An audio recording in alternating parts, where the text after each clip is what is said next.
हामिद मीर साहब, जैसे ही वफाकी काबीना हल्फ उठाती है, इलेक्शन कमीशन का नोटिफिकेशन आता है, अगर ये दिसंबर तक जाके हल्का बंदियाँ करेंगे तो उसके बाद जो राजा रियाज साहब कह रहे थे और राना सनाउल्लाह साहब और दूसरे साबिक वज़रा कह रहे थे फरवरी में इलेक्शन होने जा रहे हैं, और क्या ये बात स्टे कर पाएगी या फिर सुप्रीम कोर्ट में मामला जाएगा और मुश्किल में आएगा इलेक्शन कमीशन?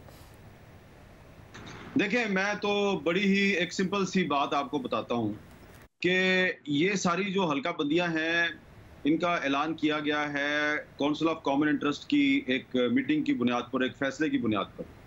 लेकिन दो चीज़ें हैं, ज़रा आप इन पे गौर करें कि सिर्फ चंद दिन पहले पार्लियामेंट का जो अपर हाउस है, ऐवान बाला, उसने एक मुतफ़िका करारदाद मंजूर की जिसमें गवर्नमेंट और अपोजिशन दोनों शामिल थे।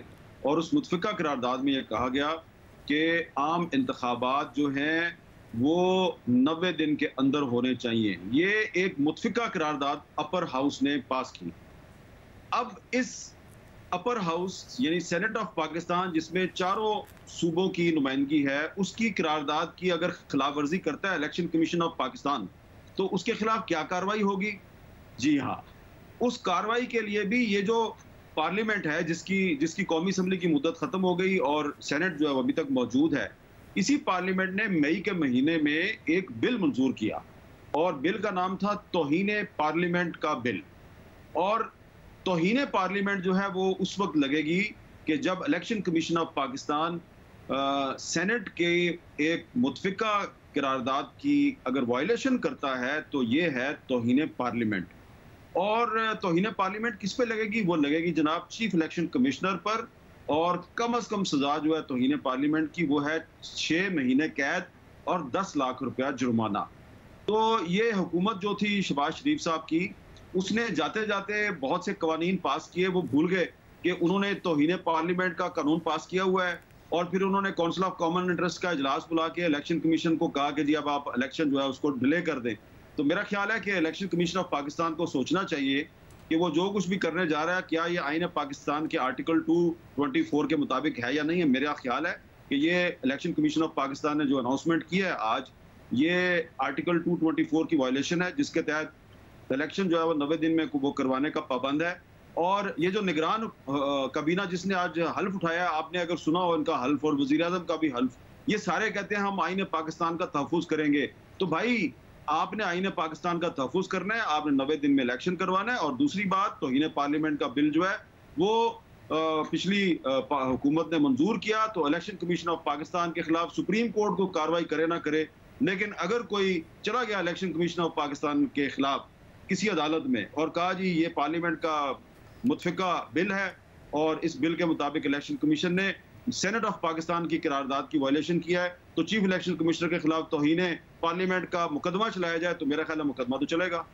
और शहजाद इकबाल साहब, ज़ाहिर है ये मामला फिर इतना सादा है जितना राना सनाउल्लाह साहब या फिर दूसरे रहनुमा नून लीग के या फिर राजा रियाज साहब कहते हैं कि जी अब क्या करें, ये भी एक आईनी जिम्मेदारी थी कि अब डिलिमिटेशन होनी है क्योंकि मरदमशुमारी नोटिफाई हो गई है, या फिर तहरीक इंसाफ चैलेंज करने का ऐलान कर रही है, तो ये मामला अभी भी फंस सकता है और 90 दिन में इंतखाबात इलेक्शन कमीशन को कराने पड़ सकते हैं।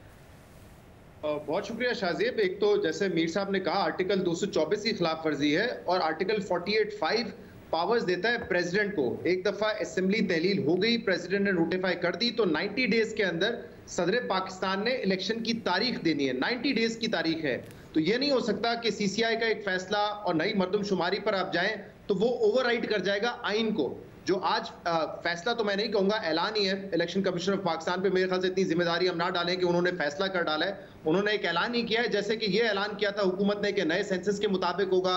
फैसला उनका तो कुछ और था, 2-3 हफ्ते पहले बयानात कुछ और थे। ये भी फैसला कहीं खुदा ना खास्ता राजा रियाज साहब का और वजीर आजम का तो नहीं लगता कि केयरटेकर वजीर आजम कौन होगा, क्योंकि नाम दिया राजा रियाज साहब ने और झट से कबूल कर लिया वजीर आजम साहब ने, तो वो भी हमें पता है कि ऐलान ही था, फैसला शायद कहीं और हो गया था। तो इलेक्शन कमीशन ऑफ पाकिस्तान ने जो आज ऐलान किया है, मुझे लगता है वो आइन के खिलाफ है, कानून के खिलाफ है। और ये मामला इतना सादा नहीं है। सदर पाकिस्तान PTI के हैं, अगर कल को वो कहें कि 90 दिन के अंदर फलां तारीख को इलेक्शन होने, तो ये मेरे ख्याल से मामला सुप्रीम कोर्ट में जाएगा। और आज तो कल तो शायद चीफ जस्टिस बंदियाल साहब से मुलाकात हुई, लेकिन जब ये ताखीर हो रही होगी तो मुमकिन तौर पर उस वक्त जस्टिस फाइज ईसा जो है सुप्रीम कोर्ट के चीफ जस्टिस होंगे और उनका एक बहुत बड़ा टेस्ट होगा कि क्या वो अब आइन के मुताबिक 90 दिन के अंदर इंतखाबात करवा सकते हैं या नहीं करवा सकते हैं। इन शॉर्ट शाहजेब, मुझे लगता है जैसे केपी और पंजाब के इलेक्शंस में ताखीर जब की जा रही थी तो उस वक्त जवाब पेश किया कि फंड्स नहीं है, सिक्योरिटी का मामला है। अब इलेक्शन में जो ताखीर की जा रही है, जवाब बनाया जा रहा है कि नए सेंसस नोटिफाई हो गए हैं और डिलिमिटेशन करना जरूरी है। इसको जवाब बनाया जा रहा है, वरना तो 3-4 माह से यही बात हो रही थी कि इलेक्शन वक्त पे उसी वक्त होंगे जब पीटीआई और पीटीआई चेयरमैन को न्यूट्रलाइज कर लिया जाएगा। अगर नहीं किया जाएगा तो फिर इलेक्शन की तारीख आगे बढ़ जाएगी। तो मेरे ख्याल से अब वो तारीख आगे बढ़ गई है। जवाब इलेक्शन कमीशन जो है या हुकूमत बना रहे हैं डिलिमिटेशन को, सेंसस को। मेरे ख्याल से ये दोनों जिम्मेदार हैं। इलेक्शन कमिश्नर पाकिस्तान भी जिम्मेदार है और जो आउटगोइंग गवर्नमेंट थी वो भी जिम्मेदार है, क्योंकि इन्होंने मिलकर ये फैसले किए हैं। और अगर आपको वाकई इतना डर था कि सेंसस होने चाहिए तो ये मामला आप जल्दी निपटा लेते। मई में नंबर्स आने थे, नहीं आए, ताखीर भी उसको। और आपको याद होगा 2022 अप्रैल में जब कासिम सूरी साहब की रूलिंग पे सुप्रीम कोर्ट ने 5-0 का फैसला दिया था, उससे कुछ देर पहले चीफ इलेक्शन कमिश्नर को बुलाया था कि क्या इलेक्शन हो सकते हैं। अदालत ने उनसे पूछा था तो चीफ इलेक्शन कमिश्नर ने कहा था कि हमें सेंसस कर रहे हैं, डिलिमिटेशन करनी है, तो अक्टूबर 2022 में हम तैयार होंगे इलेक्शन के लिए। वो अक्टूबर 2022 गया, अब हम कह रहे हैं कि नवंबर 2023 में भी इंतखाबात नहीं हो सकते। ये बहुत आम बात है और जाहिर है साबका हुकूमत पर भी और इलेक्शन कमीशन पर भी, दोनों पर के जो कंडक्टर्स पर सवालात उठ रहे हैं। और हामिद मीर साहब, जब ये सवालात उठेंगे, अगर मामला सुप्रीम कोर्ट में जाता है, अभी तो बंदियाल साहब हैं, फिर फाइज साहब आएंगे, तो आपको लगता है कि अगर अदालत नोटिस ले भी ले, आईनी तौर पर पाबंद भी करे, सदर साहब भी जो शहजाद इकबाल साहब जिक्र कर रहे हैं उस हवाले से, अगर तारीख का मामला आ जाए तो इलेक्शन फरवरी से पहले हो पाएंगे या होंगे फरवरी में ही? एक आईनी क्राइसिस जरूर पैदा होगा मगर इलेक्शन शायद ना हो सके। ये देखें आप, मुझे बहुत ही मुश्किल सवाल कर रहे हैं। मुझे इसका जवाब मालूम है, यानी कि जवाब इसलिए मालूम है कि जहां पे भी फैसला हुआ है कि इलेक्शन कराना है नहीं कराना, कब कराना है, वो तो मुझे पता है। लेकिन मुझे लगता ये है कि अगर मैं एक पाकिस्तान के माजी और हाल को सामने रखते हुए मुस्तकबिल का अगर एनालिसिस करने की कोशिश करूं, तो मुझे लगता ये है कि ये जो इस वक्त जो लोग डिसीजन मेकर्स है ना, ये सिचुएशन को बहुत अंडर एस्टिमेट कर रहे हैं। इनका ये अवाम की नब्ज को समझ नहीं पा रहे और ये कॉन्स्टिट्यूशन ऑफ पाकिस्तान जो है, ये मेरा ख्याल है उससे भी सही तरह से वाकिफ नहीं है। तो चीफ जस्टिस जो हैं उमर अता बंदियाल साहब, यकीनन वो अगले महीने रिटायर हो जाएंगे, उनकी जगह पे काजी फायद ईसा साहब आएंगे। तो काजी फायद ईसा साहब एज एन इंडिविजुअल, वो अकेला चीफ जस्टिस कुछ नहीं करेगा। मेरा ख्याल है कि जो उनके जो बाकी साथी जजेस होंगे वो भी उन पर ये प्रेशर डालेंगे कि जनाब हमें आइन और कानून की बालादस्ती के लिए खड़ा होना है।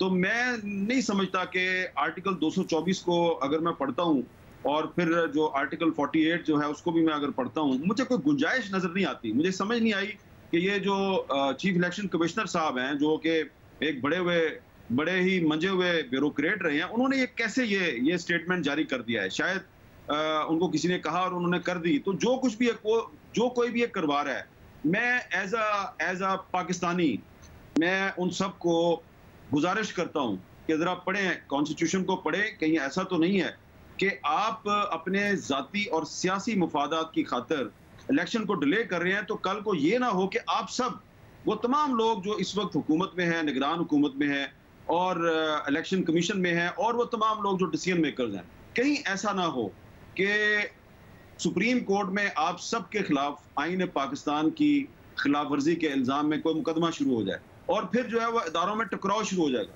क्योंकि आप जा रहे हैं उसी तरफ, मुकम्मल तौर पे आप एक हेड ऑन कोलिजन की तरफ जा रहे हैं और आपका ख्याल ये है कि वो 9 मई के बाद जो है वो तो कोई सड़क पे नहीं निकला, कुछ भी नहीं हुआ, जिसको भी पकड़ते हैं जेल में डाल देते हैं, वो ठीक है, वो तो हो रहा है।